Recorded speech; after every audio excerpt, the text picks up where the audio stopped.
Alright, so these videos are going to be a little out of order. I've done some other stuff, but I'm doing this now. So we did some Recon taillights. This is the factory one that came on my 2014 F250. The only one thing I've ever done with these is put in LED bulbs. I'll link that in the video description, just like everything else. So that's the factory one, and this is the after effect. I like it. I think it looks slick.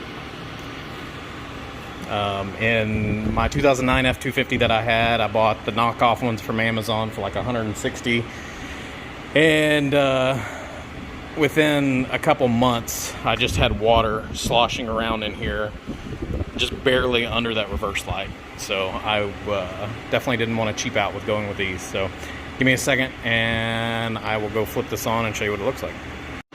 So that's factory part. And that's Recon part. So it also has that side LED, which I think looks pretty cool. Let me show you another angle.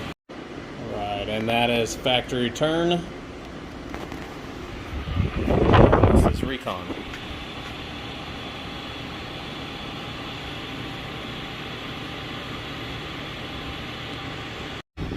And obviously these are the same LED bulbs, but switching from there to over there. So, alright, I'm going to get this cleaned up on the other side, and I'll show you a little bit in a later video probably. Thanks for watching.